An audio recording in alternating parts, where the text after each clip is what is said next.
नमस्कार. मुद्दा.com या चॅनलमध्ये आपल्या सर्वांचं स्वागत. मित्रांनो, बरेच शेतकरी आता पीक विम्याची वाट पाहत आहेत. प्रत्येकाला वाटतंय पीक विमा कधी येईल कधी येईल, परंतु आता लवकरच मोठी घोषणा होणार आहे आणि प्रत्येकाच्या खात्यामध्ये हा पीक विमा जमा होणार आहे.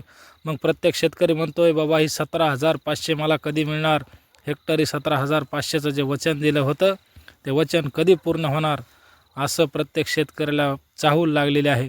मग हा शेतकरी विचार करतोय की शेतकऱ्याच्या खात्यात रक्कम कधी येईल. तर मित्रांनो, मीच तुम्हाला ही खुशखबर देणार आहे. लवकरच तुमच्या खात्यावर ही रक्कम जमा होणार आहे. मग तुम्ही म्हणताल ही रक्कम कधी जमा होईल? ही आपले माननीय अजितदादा यांचं दुःखद निधन झालं. त्या निधनामुळं काही तरतूद करायची होती, ती तरतूद लांबणीवर पडल्यामुळं त्या ठिकाणी पीक विम्याला उशीर झालेला आहे. आता लवकरच तुमच्या मोबाईलवर तुमच्या पीक विमा पॉलिसीची स्टेटस दिसायला सुरुवात होणार आहे आणि लवकरच तुमच्या खात्यावर रक्कम येणार आहे.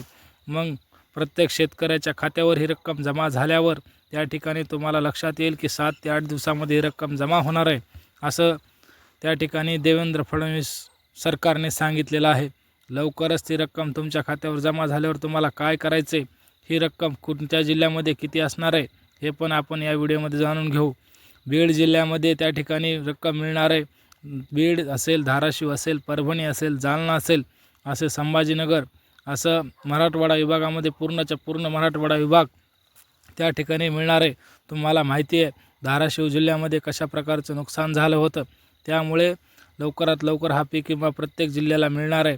तसंच कोकण वगळता बाकी इतर जिल्ह्यामध्ये त्या ठिकाणी पीक विमा मिळणार आहे. विदर्भामध्ये देखील सर्वच्या सर्व जिल्हे पात्र झालेले आहेत. लवकरच त्यांनासुद्धा हा पीक विमा लवकर मिळणार आहे. त्याच्यामुळं कोणत्याही शेतकऱ्यानं काळजी करण्याची गरज नाही.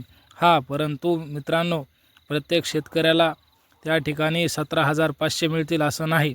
जर तुमच्या तालुक्याची, तुमच्या जिल्ह्याची आणेवारी 50पेक्षा कमी आली असेल, जर तुमच्या आणेवारी म्हणजे काय असतं, उंबरठा उत्पन्न, त्या उंबरठा उत्पन्न जर तुमचं कमी आलं असेल तर त्या ठिकाणी तुमची पीक विमा मिळण्याची दाट शक्यता असते.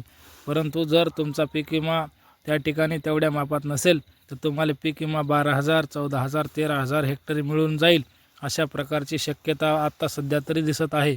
लवकरच लवकर ह्याच्या याद्या प्रसिद्ध होतील आणि मायबाप शेतकऱ्याला त्या ठिकाणी पीक विमा मिळायला सुरुवात होईल.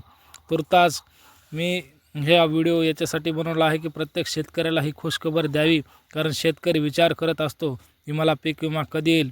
म्हणूनच आपण हे सर्वतोपरी प्रयत्न करीत असतो. धन्यवाद.